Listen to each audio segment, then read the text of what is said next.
What's up, crew? I'm gonna do an unboxing video out of nowhere. I just got this really cool. It's really cool looking. I got the intuitive hit on it, and so I grabbed it.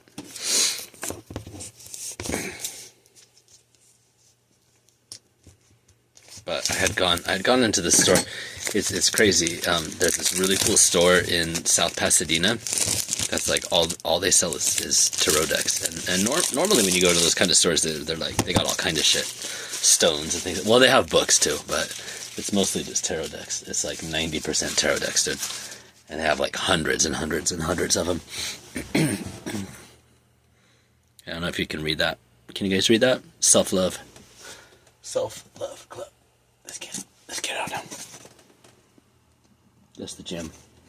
It fell off and I broke the frame like a week ago. Yeah, so let's go sit there.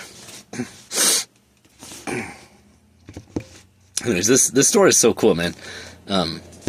Tarot Arts is the name of it. South Pasadena. They probably have online. But when I first started getting into tarot in like September of 2024, and I got my first deck from them. And I got lost in there. I got lost in the sauce a couple times. Just ended up spending hours in there, like, because they have open stuff and just looking through them. And it's just like, I just fall in love with the imagery and the mythology, and it's just like the magic, dude. Feeling the magic of so much artistry and history and culture and language and all the things, all the connections, all the fucking things, which is part of why I like tarot. I wouldn't say I love it, not in the same way that I love astrology, dude. Astrology is my fucking, I feel it in my guts, dude.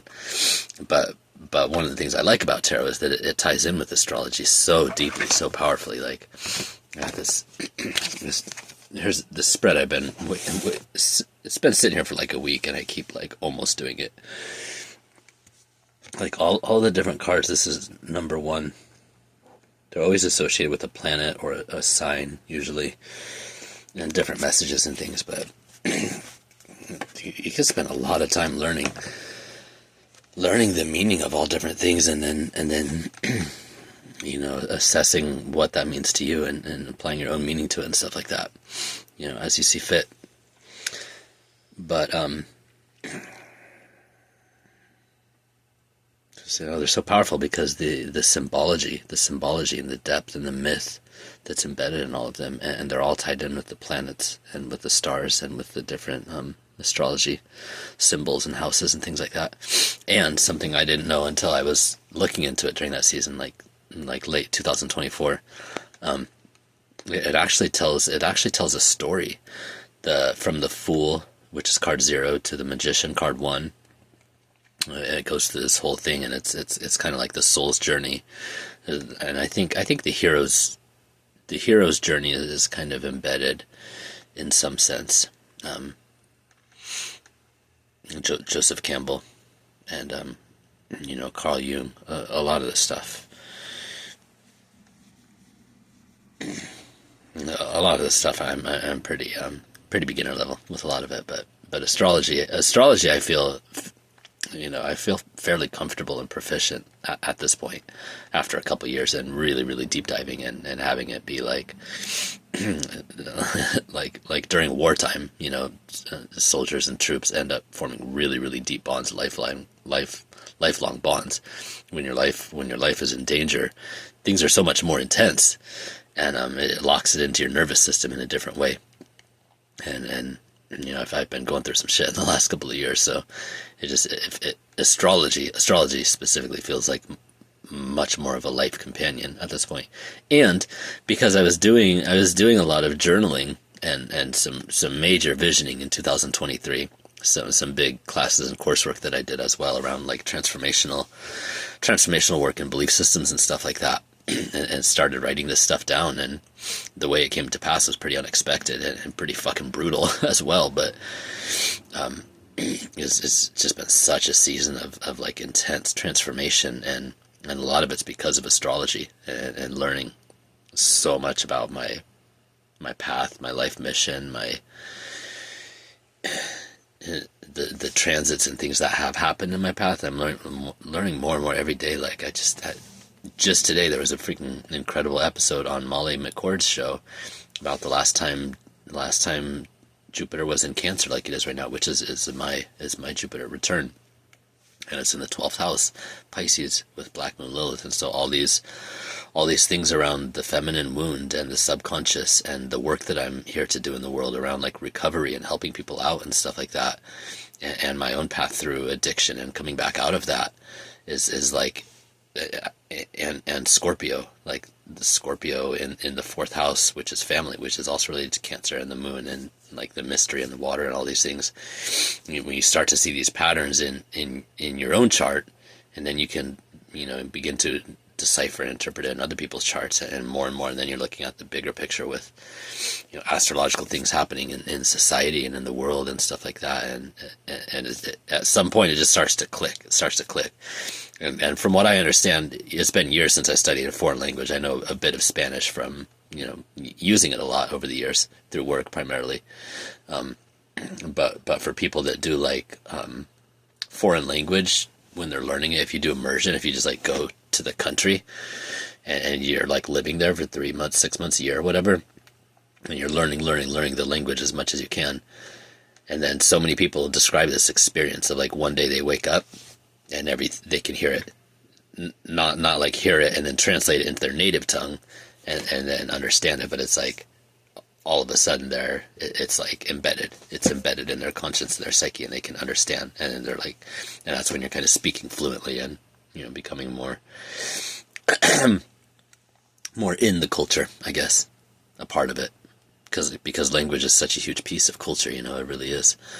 It shapes how we think. It shapes how we interact with each other, and that's why, man. I used to think travel was such a waste of money when I was a kid. Probably partly because my father traveled a lot. He was gone a lot, and subconsciously I think there was a big feeling of loss there, even if I didn't have language for it back then. But as I've gotten older and getting to go to the UK when my sister lived over there in 2000, and then Japan and Fiji I did later on, and just seeing how impactful it is to be able to see other cultures, different people, different climates, different languages, and really like, even though we all, to some extent we're all kind of living in the modern era at this point, and there's a lot of similar things in bigger cities in most countries. The reality of culture, underneath all these things is radically different from place to place. And a lot of it's based in geography, a lot of it's based in weather, a lot of it's based in soils and the minerals that inform the foods, that inform our people's bodies as they're eating them, especially over generations and generations and generations. The animals that live there, all the patterns, these things are they're what form culture over thousands of years. And so it's really interesting because like going to different places and seeing different people and being immersed in these different cultures is like fucking radical. It's such a radical experience. It's so eye-opening and potentially heart-opening, mind-opening. It's like, I don't know. I love it. And now that I'm getting older and learning about astrology, I can kind of see why this is for me with my Sagittarius placements. Because Sagittarius is the sign of travel, of education, of knowledge and wisdom and learning and expansion, and it's ruled by Jupiter. And I can see how my Jupiter and Cancer interact. and my Neptune and Sagittarius in the 5th house, which is ruled by Leo, which is, governs creation and family and children. And it's just wild seeing how all these things interact. And, I'm only 2 years into it. I feel fairly proficient, but I'm learning from people that are like Molly McCord being one of the primary ones. She's been doing this for decades, dude, like 30 or 35 years or something like that. And she's a Sagittarius. And she's a writer. She's fucking brilliant, dude. Her mind is just like fucking It's incredible, man. It's fucking incredible. You start to see these patterns. You see these patterns over and over and over, and when you see them in your own chart, and then you're living them, and then you see them, what's happening, and then if you have like life-threatening or life-altering situations, pivot points, you know, it's powerful, man, and I can really lock it in. But I highly recommend. How did I get on the tangent besides my ADD? Because I fucking love it, man. I've fallen so deeply in love with astrology. It's fucking mystical and powerful, and a lot of this I had to overcome a lot of stuff, a lot of my belief systems and familial patterns, especially with my mom, because strangely enough, the very first astrology book I ever read, Linda Goodman's Love Signs, my mama had it when I was a little kid. I don't know, I was probably like 6 or 7. It was before she kind of turned fundamentalist Christian, and there was some pretty heavy and destructive incidents that happened to me around this, around learning, around philosophy and other religions, which I've always been. It's been a huge love of mine, a huge passion. But I loved astrology, and you know, what's now often considered a cult in like Christian circles, Christianism, and in reality, these tools are things that God, even in the Judeo-Christian tradition, these are tools that the high priests were given, that they used. Astrology and higher learning, and this has been true across every culture in Europe and the Middle East, and they have a different system over in India that I don't know. I don't really know anything about it. India, and I think that informed Australia to some extent. Although, you know, a lot of Australia's present culture came from England, and then China. China has its own completely separate astrology system, which seems to be based off Jupiter, strangely enough. And if you go back into some of the Sumerian mythology and the stuff predating that, even there's talk of the battle between the gods, which could be attributed or interpreted as the planets, because the planets were all associated with gods. And when you looking at the asteroid belt, looking at the moon, and that it was a foreign, our moon is a foreign body. And in a bunch of creation myth stories, there were planets or like a moon that collided with the Earth and blew a lot of it off. That formed the Earth that we have now today. But supposedly either there was a planet where the asteroid belt was, or that is like a big, or that is a big chunk of like what was Earth before. Because now we're discovering water on so many of those pieces, fragments. 1, 3, 2, 4. But it's just crazy when you start looking at mythology. There's like so much legit history in a lot of this stuff that's just like brushed over, glossed over, or just people are just lied to all the time too. That's what the power structures do. They don't want people to learn. They don't want people to know. They don't want people to be empowered. Strangely enough. But the priests and the knowledgeable ones, the scientists and the priest class and the scribes and the ones who kept writing away from people for so long, for reasons of power, power and control. They always had these tools, the astrology and the knowledge of, cycles and the larger planetary seasons and all that kind of stuff. Anyway, so it's fun. Tarot. That's where all that started from. 1424. Tarot is cool. I'm learning about tarot kind of secondarily to astrology, and I like it, and it's really cool. But astrology is my fucking passion, man. It's astrology, and it's what I'm. Well, not what I'm focusing on, but one of my big loves and big focuses for the coming years, coming time. I'm working on a lot of different things, which is kind of how I roll, and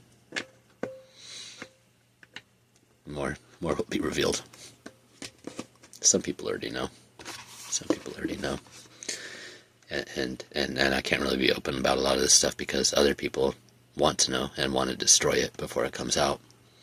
Other people want to destroy relationships, want to destroy connections, want to destroy especially twin flames and soulmates and soul tribe of every kind, dude. It's their doom, it's their death. And it's funny because the harder they try to destroy it, the quicker they're going down. Because that season is done. Because Saturn in fucking Pisces, Saturn just finished that 30-year cycle.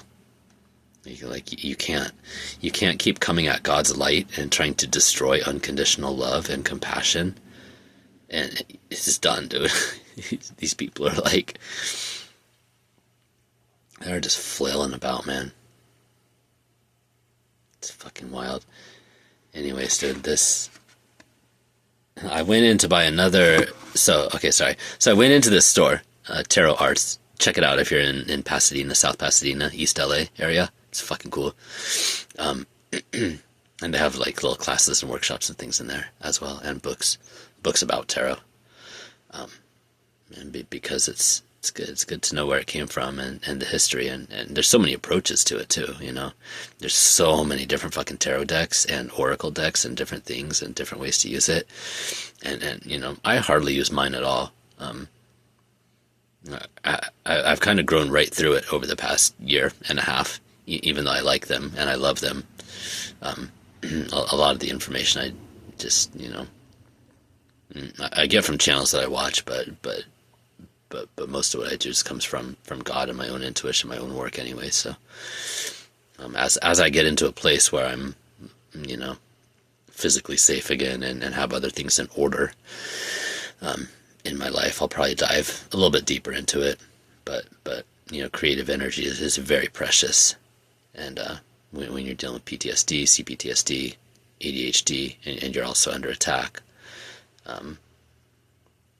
you got to be wise. You got to conserve. It's crazy, man. Like a year and a half ago, I was like just barely hanging on by a thread, man. Barely functional. I'd be lucky if I had like 20 minutes in a day where I wasn't in complete like PTSD, fight, flight, freeze, collapse, like dissociation. Trying to, I don't want to get into it, man. It's fucking crazy. Just this 2023, 24, 22, 23, 24, because my health, I've been dealing with chronic health issues, and my health just blew apart when these people came after me.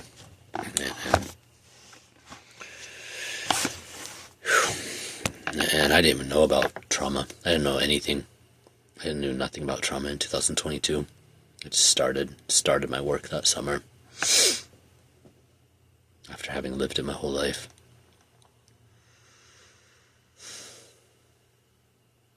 There's some evil motherfucking people in the world, man. I'm not even talking about looking at the big stage and everything that's coming out right now, and most people that are aware of it is throwing their hands in the air or like, that's not real. It's definitely real, dude. It's at every fucking level. Every level. Anyways, dude, tarot and oracle decks are really cool. The mythology, the symbolism, the imagery is so powerful. I really love nature too. I mean, it's all like all these things are in my chart too. Finding out about my earth placements, my Virgo, my Taurus, my 2nd and 10th house, and my 6th house. I don't have anything in my 6th house, but all of the Virgo and the Mercury stuff is like super, super prominent. It's so cool. It all makes sense. The more you look, and it's that fucking quote, dude. The fucking quote by Yeshua ben Joseph, Jesus, the bad blammer jammer, dude. I love that kid. Ask.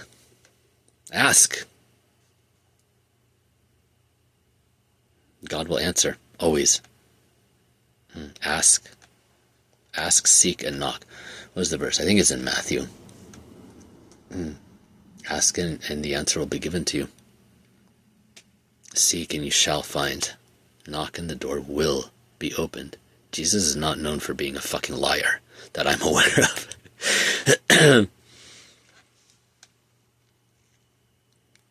Looking and looking and looking, and where is it? I think it's somewhere in the Old Testament, but the other side of the coin is you have to mean it. You have to fucking mean it. Because most people, when they get the answer, they're fucking like, oh shit, and run the other way. God says, when you seek after me, when you look and when you seek after me and seek with your whole heart, you will find me there. We do have to dedicate our lives to this work. If you want to, I mean, if you want to go to the highest levels, the deepest levels, see the most miraculous fucking shit that you can't even imagine, you got to mean it, and you got to follow through. You got to do it daily. You don't got to be perfect, but you got to fucking mean it, dude. And God knows, because God sees inside your heart. God's a little bit of a drama queen sometimes, honestly. The kind of shit, at least he's got a good sense of humor too, but Jesus fucking Christ, man. Somebody is right on the money with that one. Right on the money, like she always is. God likes the drama, dude. Otherwise, why would we have this world? Like, what's the point if not for the story? If not for the adventure, if not for the fucking creation, the fun, the doing, the journey. The joy is in the journey, man. And the pain and the suffering and the fucking agony sometimes too, but keep your eyes fixed on God.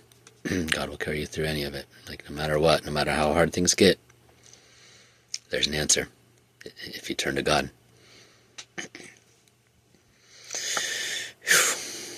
But, things are at many levels. There's the human level, the personal level, social, collective, family, soul level, soul tribe level, the bigger cycles of evolution, the age of Aquarius,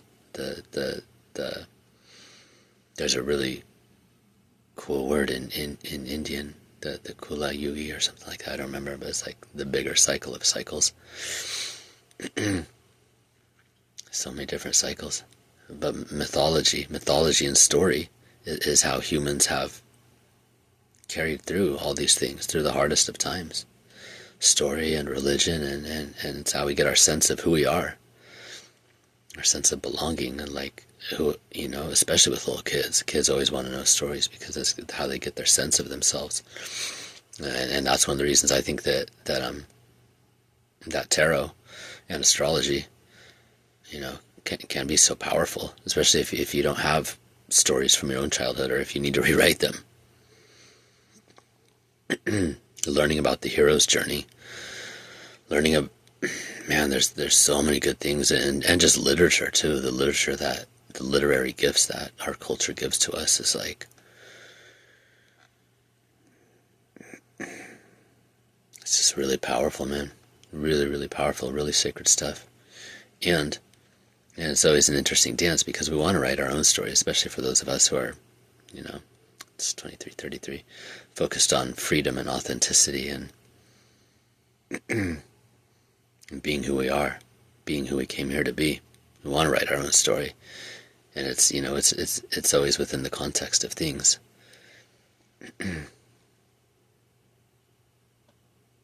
We can draw inspiration. We can draw inspiration from stories and from literature, especially, I think, and movies.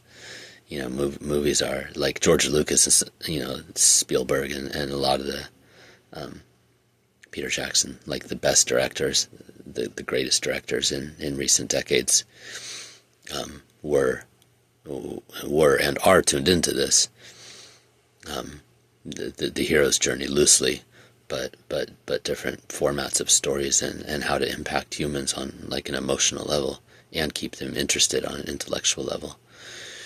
And being a movie director is like, it's fascinating. I never thought about this stuff much before. Again, like a year ago, I was living close to LA, and not that I want to be in that world necessarily, but it's like, there's just so many variables, man. It's so complex. So complex, everything. fun. And everything is very simple too, at least in my book. You know, the answer to all the questions, at least in my heart, is fucking love. God. It all comes back to that. It really is. And that's like the Beatles song, dude. All you need is love. And it can sound like rah rah shish kumbah, you know, whatever, until you've had your life stretched out and your guts laid out on the pavement next to you, and had to put them back in without help, and stitch yourself back up and figure it out, and just get back to basics, dude. And if you had to do that for years, I don't know, because people turn both ways, man. People turn both ways, but for me, it's just like, yeah, the more pain I've been through, the more I come back to that. The more I come back to love and simplicity. And that's been a big part of my healing over the last couple of years too. It's just getting rid of everything extraneous, everything that's not mine. And it's what I called in my 2023 work and my journaling and my vision board. I said, God, I want to live my life now. Fuck all the rest of this. Fuck all this nonsense. Show me my true face and my real work and what the fuck I'm here to do. You know, I was 45 at the time, and God did it. It's fucking painful, but it feels a lot better over here on the other side of it.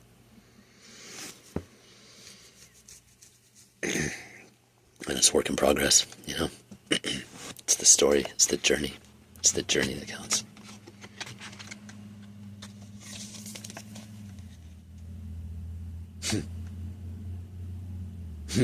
Anyhow, man, I'm really looking forward to getting into this deck here.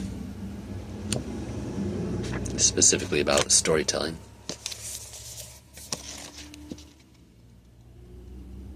Purgatorio. Anyways, it's it is. It is based on some of the most well-known stories and fables.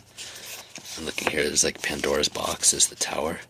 Things are opened up, Greek mythology. The star, Quetzalcoatl, feathered serpent god in Aztec. So this one I can just feel. And then the minor arcana.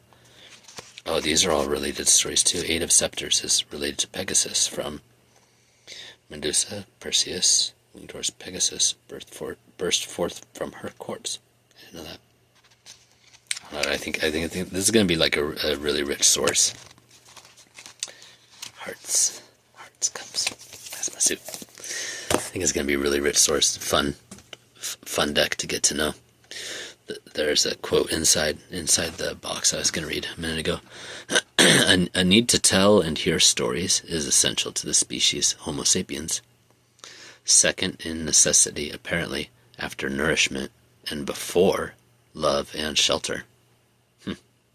Reynolds Price. It's interesting. I was actually talking about some of this earlier today, about relationships and safety, and how they found that it's like the most critical thing to humans. Connection, our family, our tribe.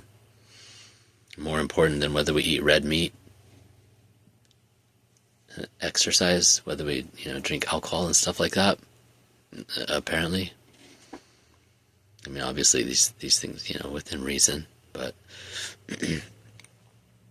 for those of us that are alcoholics, it's a non-issue. But still, the food and what we nourish our bodies with and what we nourish our minds with, that's, always going to be a thing. Daily decisions. It's just crazy the things that we're finding out. It's crazy the things we're finding out, and it makes sense. It's like the stuff, they've been saying it for thousands of years in spiritual traditions, and we can tell obviously by the state of society in this modern age, everything's like just so fucked up. Clearly what we've done in the industrial era is not working, and what's happening so far in the industrial or information age and technological era, there's a lot of wealth, but most people are miserable. Suicide rates through the roof. It's the most common way for kids and teenagers to die, is by their own hand. Man, that's not right, dude. That's fucked up. Society Society is what needs to change. Our stories, our connections, our families. 30-00. Three of Cups. Three of Cups is a fucking celebration. People coming together, hearts, family, tribe, love. It's so fun since learning so much of this with the tarot stuff recently, and then I just it's just like I unlocked another level, you know, with all the messages that I get, and you know, God talking to me through the.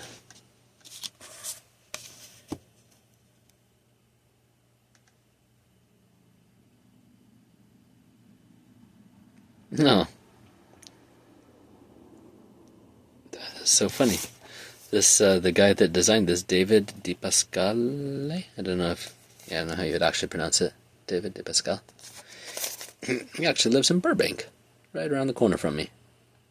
It's where a lot of the Hollywood stuff's at. A lot of the Hollywood studios and, you know, Netflix and all kinds of stuff is right up there. It's kind of weird living so close to all that. And you know, I like good movies, but I haven't watched TV in years, not since, like, decades. Not since I was like 11 or 12, when I realized it was just social conditioning and programming. Just like K through 12. You know, I was not having any of it. Just not having any of it. I can hardly stand to sit through any of it now, especially the ads. The ads is what always is just what does it for me. So it's like, how is it that there are people that their brains are so dented that this is like acceptable for them to put themselves through and watch this stuff on repeat for hours sometimes. Netflix is kind of another beast. Netflix can be pretty addictive. Oh wow, I like the back of these. Game of Thrones. Part of the reason I don't is because I do have an addictive personality, and sometimes I'll get, like with video games. I don't play video games very often. I grew up a lot. I was there when NES came out. But about every 3 or 4 years, now it's like about 5 years in between, I'll pick up whatever system is current, and then last time it was Skyrim. So this is, 10 or 12 years ago. I got Skyrim. I actually bought it for my dad for a present, and I was kind of testing it out and just got so junked out on it, dude, for like weeks and weeks playing these RPGs where you got to level up and do all the things. And Skyrim especially was cool because you can like make all these potions and power-ups and crazy shit, and choose so many characters, so many side quests. You choose to be like a good guy, bad guy, in between, nothing, everything, and do the main storyline, or more or less ignore it. So it's fun, dude, because we like stories, and we like to live in stories as humans. But yeah, video games, I don't touch video games all that often, dude, because it's like about once every. I played a little bit like a year or two ago. Some stuff I downloaded on my computer. I have a Linux computer, and I was learning about that a couple years ago, and then I had to put that on hold for a little bit. Linux and all that stuff, but what was I saying? Oh yeah, because I have kind of an addictive personality. I am in recovery, but like the video games, dude. And the ones they design now are meant to be so freaking addictive. I'll play a little game on my phone once in a while, but it's like King's Match and stuff like that. More like puzzle games usually, where I can like turn it on and turn it off and not feel like I have to keep doing the next level and leveling up and getting the new equipment and completing this mission, and then remembering that I wrote down like these 5 side missions that I need to do, and then going and doing those. And this is with like Skyrim, dude. This is like a 10 or 15-year-old game at this point. They figure out ways to make them more and more addictive all the time. And that's intentional, and it's just the nature of things. All technology wants to do that, keep people on it. But it's not good for us. It's not good for us to be in those spaces mentally, physically, endlessly. Our bodies aren't made for it. We need to move. We need to dance. We need to sing. We need to be around each other. We need to be around other people for our health and for our sanity and for the world. It's good to be around animals. It's good to be outside. It's good to be in nature. And so many people are disconnected from that, man. And it's like, it's not a good scene. You know, the earth will survive whether or not we do, but whether or not there's like life on earth is largely going to depend on the events of the next couple of years. And there's not many people that have like a deep connection with the earth, even though we all are earth. We're completely reliant on it and the ecosystem and the food and the animals and everything that comes through it. We're a part of it. We're not, there's not humans and nature. Like, we are that. We're literally like bags of earth chemistry. But when people don't have a spiritual connection to it, it's easy to just get them to believe whatever they're saying on the news, whatever they say on their shows. Go this way, go that way. Fox News, CNN, it's all the same. Politics, war, crazy stuff. Anyways, dude, I love astrology, mythology, learning, magic, all the things. Yes, this deck is beautiful, man. My intuition was right, because that's what it does. It bees right. Bees right. The fucking back of them, dude. These two feathers. Sparkles. Jesus. The magician. What does it say? The mage. I don't remember the name of that story. It's Japanese. High Priestess, India. Oy vey, dude. This is exciting. Well, this is gonna be, you know, the other deck I've shared a couple of times, the Kabbalah, is like, it's like a lifetime learning process. I don't know what this is from, but it makes me think of King Arthur, but it's the Empress. The Empress, the Emperor, stag with the cross. So all of the different Wisdom King, which is the Hierophant,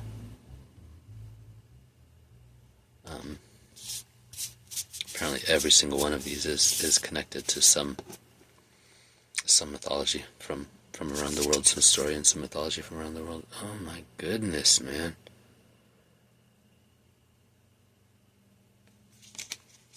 I saw one kind of like this a while ago. I remember not liking it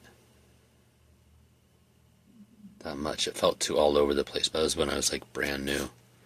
The vehicle as the chariot, which is like Cancer and traditional.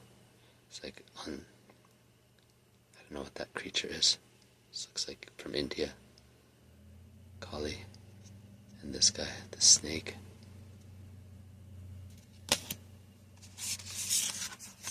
The phoenix and the snake. Getting the fuck out of here. Strength, Leo. Lion. Killing the dragon. Or the anaconda. I don't know if this may be from the Lion King or something. Lion King was like towards the end. It was like after my Disney years, really. The Hermit. It's like almost nothing even in this one. He's over there on the side though. Whew. The Wheel of Fortune, card number 10. The Tree of Life, and then again here's the Hebrew writing in these.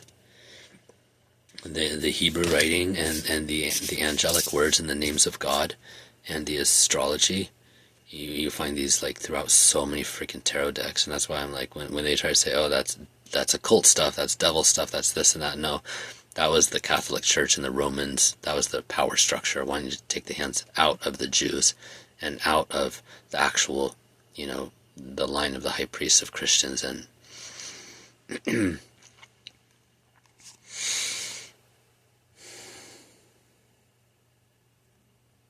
if you want to know what's true,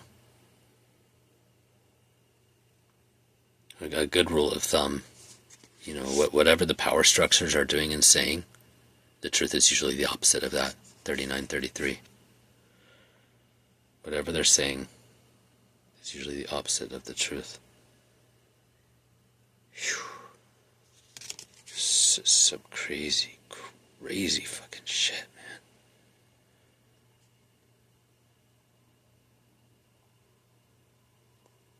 look at that one a little deeper. I don't know if I can show that because things get flagged, but it looks like the heart, like a heart on one side and a phallus on the other side, on the justice with, I don't know which, I want to say Set, but I don't know for sure which. That's like Egyptian god. The Hanged Man, dude, this is intense. Usually the Hanged Man is often about like getting a new perspective and associated with Pisces. This one looks like it's actually like Christ related, and this guy's got a spear literally through his chest, and he's on a tree. So much symbolism, man. Subtle and not so subtle, all over the place. Death, which is, it's not like a bad card. It's not considered like a quote-unquote bad card in the tarot. It's usually like the ending of a season and a cycle. I like this one. Santa Muerte, I think. The world and an hourglass and a scythe on the other hand. Thinking about death, there's a really cool poem by E. Cummings that starts out, he says, "Gee, I like to think of death." And then he's going through all these things about like nature and ladybugs and life and stuff, and it's 41:14. It seems like it's kind of macabre at first, and especially in the U.S. and West, like we're not used to talking about death here. It's so like we push it out of our consciousness for the most part. In contrast to most cultures traditionally have a much more healthy and open relationship and acknowledgement of death. It's part of the cycle. It's part of life. But this E. Cummings poem is beautiful, and it is so inspiring. It's so inspiring to like,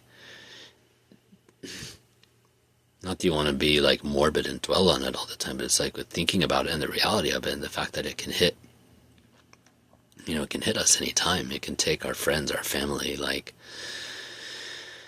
acknowledging and living with that reality can help us to be much more present in this moment, and much more grateful and much more happy and much more focused on like what we actually want to do and build, instead of just like zonked out like freaking zombies all the time, the way that so many of us live and have lived our lives.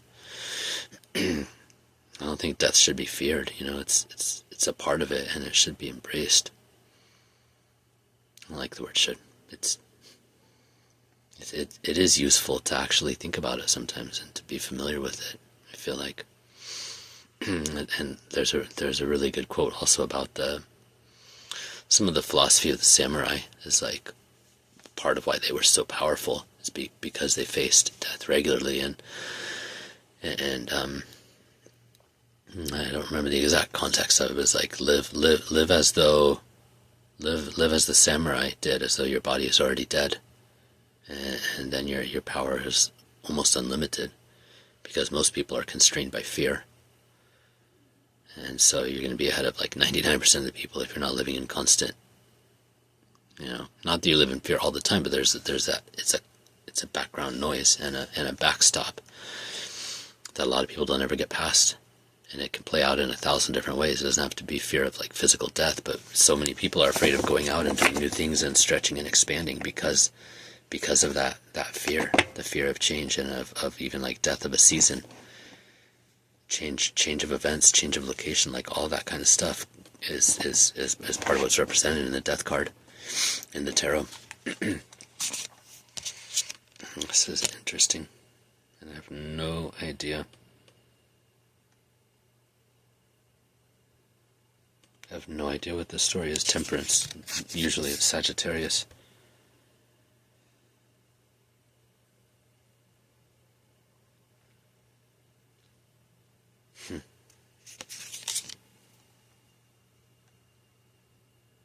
That dog looks really angry. There's a little duck watching him, and there's like it's kind of like he's looking at his reflection in the water. It's almost like you can see a little ghost one down in the water. Sorry for my camera. 44:22 when I say that. It looks like he's throwing the stake into the water at his reflection or something like that, but he's got a really angry expression. Temperance related to self-control, 44:44. Meat. Speaking of eating meat and drinking. Temperance, wine, meat. fucking gorgeous, man. It's fucking gorgeous. I'm glad I picked it up. Oh, that's what I was saying. So I went into the store. To get another deck because I haven't been in there for 6 or 8 months. After I got my first deck, there's this one that I really fell in love with at the time. It has like gold foil, like folio on it. And I was going to pick it up today. They usually have one. They usually have them on sale if you buy the open box. So I was going to grab one that was open. And then I was looking at it, and I felt like absolutely nothing. I was like, it doesn't even feel. And there's another one called the Luna version of it. That's like silver and purple instead. And I wanted to get them both at one time, and neither one of them was just like, this does not feel like in resonance at all at this point. And so I was just kind of looking a little bit. I was like, well, if I don't want that, I'm not going to buy anything, because that was like the whole point of why I went over there. And I have other decks, and I don't even use them all that much. but as I bent down, I was looking at this deck, and there wasn't even an open one, so I didn't look through the cards, but I just looked at the front and the back. My intuition was like, get that one. And this picture was the only one that was on the front, on the outside of the deck. Which, with this, there's some really interesting mythology, again, some interesting stories about Enki, El and Enki, who are attributed as brothers who were part of the creator gods that designed and created the human race in the Sumerian mythology, and started the culture there in the Fertile Crescent. And then, almost at the same time, the one over in India, the Hindu Kush, like India-Pakistan-ish border. And then Enki went, according to the story, went across the ocean to Mesoamerica, North, Central, and South America, and created almost identical culture with the pyramids and the knowledge of astronomy and all this different stuff. And so many things identical in these cultures that were supposedly, there was no contact in between and everything else, but the winged serpent that you find in Central and South American cultures a lot is said to have been Enki, or his son possibly, who was maybe half human. Again, these same stories, the same similar mythology comes out in culture after culture after culture, where the gods started interbreeding with humans, the Nephilim, the giants that roamed the land before, in the Bible and the Quran and the Torah. Obviously most of the Bible is the Torah.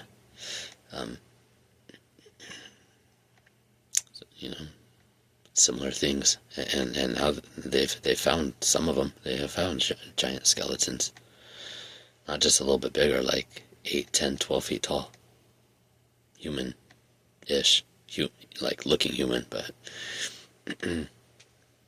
they found the footprints and all kinds of different stuff, but this stuff it doesn't get out there.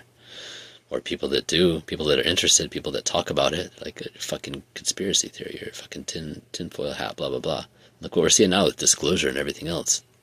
Even during COVID, they're like, oh yeah, we've been talking to aliens for a bit. We have technology, we have all this stuff. We'll declassify it, and then there's an emergency, we'll just slip it under the rug and nobody will know, because everyone's busy watching CNN or Fox News and whatever. This is fascinating, man. I think a lot of this stuff is going to come out and be publicly accepted in the years to come. 48. Anyways, I think that there's a connection with Enki having come across the ocean and started a lot of the stuff. And there was a fight apparently in Zecharia Sitchin's work, who decoded a lot of Sumerian tablets, that El and Enki, and El is kind of like the template for Yahweh, more of like a yang warrior god, and Enki was more of a water, loving type of god that got turned into the serpent and into the negative polarity, but really it's more it's like fire and water. It's like the yin and yang. It's not good and evil necessarily. Can be. That's a bigger conversation, but as things got kind of warped into the kind of Christian understanding of things, like Enki got turned into Satan, according to according to some of the stuff. I want to get into that another time, because that's just like, it's fucking rich stuff. The 12th planet and all his work, man. I read a couple years ago. Vice. I'm not gonna sit here and go through the whole entire deck today and start looking at it, but anyways, here's my my box opening video. Can't imagine that too many people are gonna watch 50 minutes of this, but fuck it. The right ones will eventually.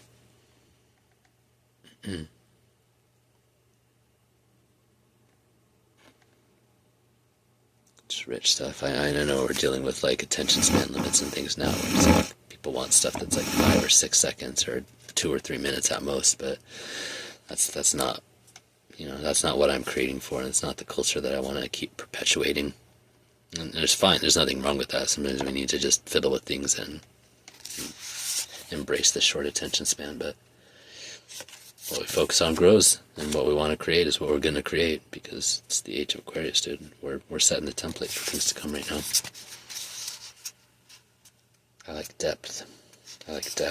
Mystery, love, truth, reality, God, seasons and cycles. God fucking bless it, man. Oh, no way, dude. No way. The star.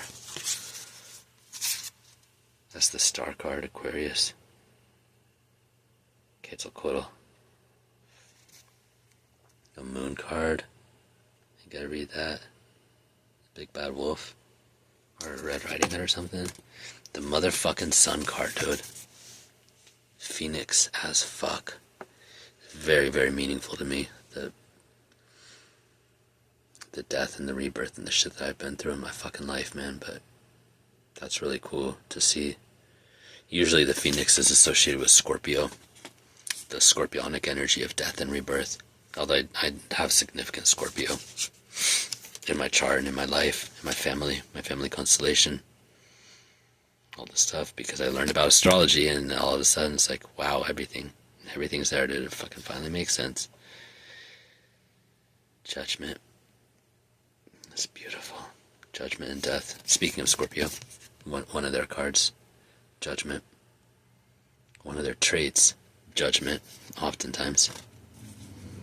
In the shadow version, when it's like full-on judgment and not just discernment, because discernment is absolutely fucking necessary in so many departments, but especially if you're on a spiritual path, dude. Just discernment is absolutely fucking critical. I'm gonna have to go through this later, man. I'm so glad I got this deck. It's fucking gorgeous. It's gorgeous. The world oftentimes is kind of similar to the world and the Wheel of Fortune tends to be somewhat similar cards with the 4 energies. Taurus, Leo, Scorpio, and Aquarius are on both of them. There's usually like an angel kind of representing each one. Dude, this deck is beautiful, man. It's so fucking rich. The scepters, the card of scepters, which would be like the wands, I guess.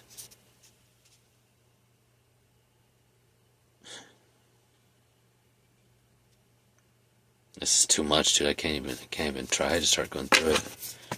The scepters, which would be the wands, I guess, in a traditional deck, is like these constellations, like Ursa Minor.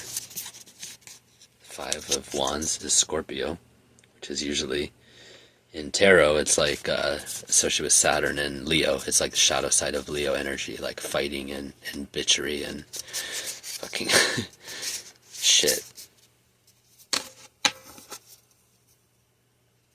Like this kind of energy. Fight.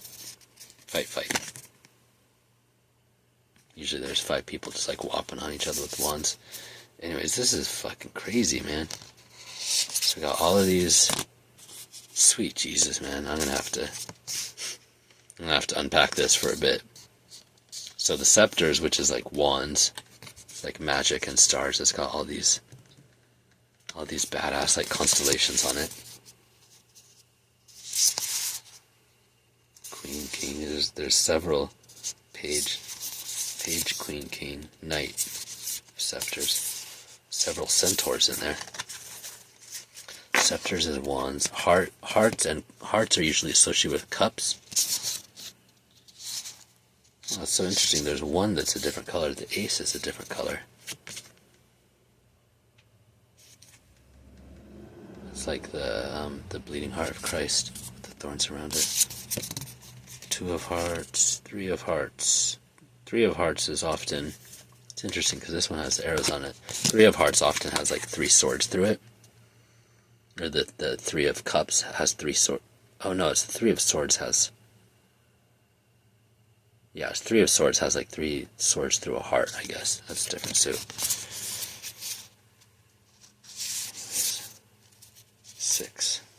Six of hearts or 6 of cups. This is usually associated with like childhood connections, like inner child healing, and sometimes like soul family, soulmate type of connections. Usually there's like 6 cups and like 2 little kids by a fountain, like one of them handing a drink to the other one. Is beautiful, beautiful energy. I can't wait to get into this. 10 of cups or 10 of hearts, one of my other favorites. That's like wish fulfillment, and usually there's like a rainbow with like 10 cups around the top. Here we have our little pot of gold. Little luck with the Irish for you, hey? Page of hearts, dude. What a cool fucking deck, man. What a cool deck.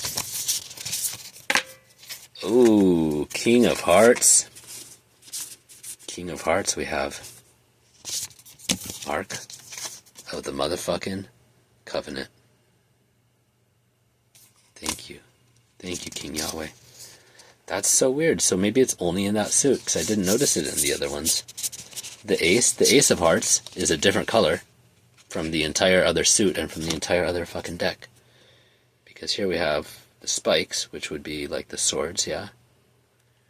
And they're all the same color, even the ace. Oh my god, dude, look at this shit.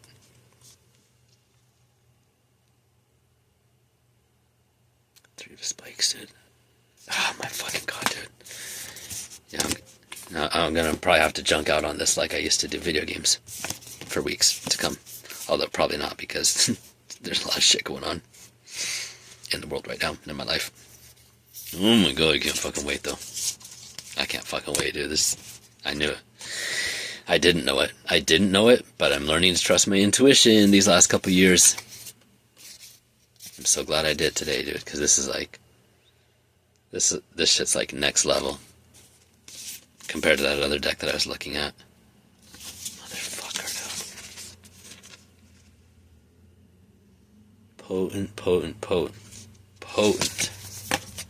Potent imagery, dude. So we got some ops hanging out. Fucking asshats. And the coins looks like it's going to be deep in Chinese mythology with the red, which is super duper lucky.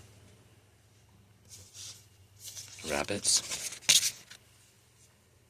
The rabbit. This was the year of the rabbit was 2 years ago. I just found a lucky thing from my daughter from that year. Red. Yeah. Yep. Yeah, it's cool. It's got the it's got a lot of Chinese coins in the Chinese zodiac, it looks like. So I like how he did this. It's like he boom. Oh shit, dude, number 7, Year of the Horse, which we're in right now. Lucky sevens, and 7 in the traditional, not 7 of Pentacles, which this would be like 7 of Coins, would be the Pentacles. But in the major arcana of traditional tarot, card number 7 is the Chariot, which is it was like a phoenix kind of looking creature in this one. But the Chariot with 2 horses, which we're in right now. Queen of Coins, Queen of Pentacles, look at that. Another phoenix. And a dragon. Motherfucker, dude. Anyways, that's it. I'm gonna cut it off at 59:59. Are we? No, I'm just gonna let it tick over. I'm gonna let it tick over because fuck it. If you're still here, then I love you. And if you're not, I still love you. So that's why I fucking exist. Love. Love is the fucking thing. Man, trust your intuition, dude. It's always right.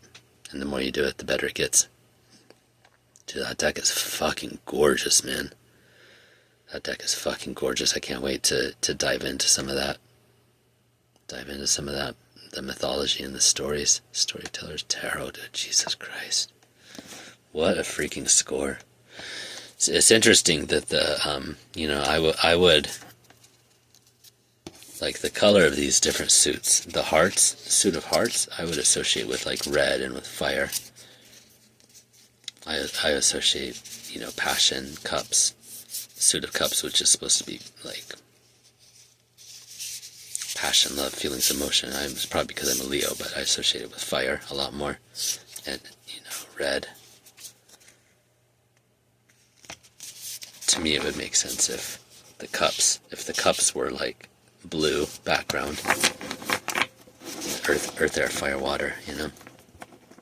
And if the tan ones were, but whatever, it's all good. I didn't design the deck, so if I want it to be different, I'll make my own. The scepters, but I want to see what they're like, because there's clearly something deeper here between this and traditional tarot. Scepters, so crazy, dude. The Ace of Hearts is like this one freaking out of the whole deck, different color. The Heart of Christ, infinite love and compassion. Pisces, the Age of Pisces, which we're closing out right now, man.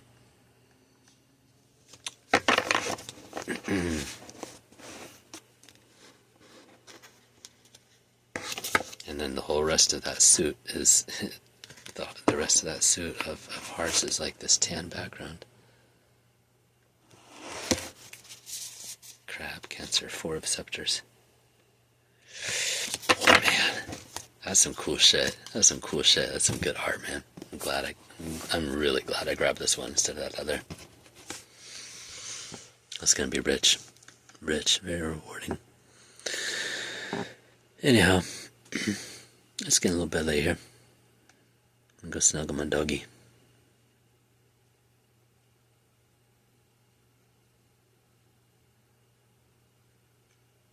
Ask. God always answers, man. God always answers.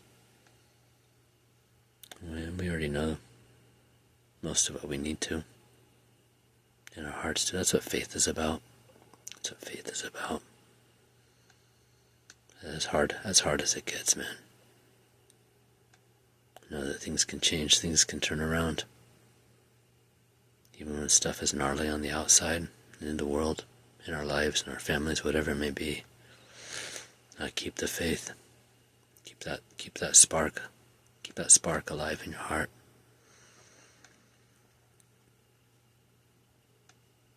Faith, hope, and love, but the greatest of these is love.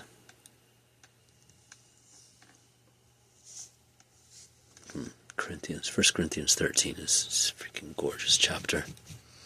If you ever need some inspiration.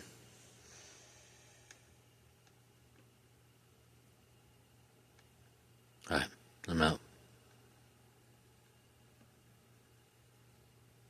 I'm out like a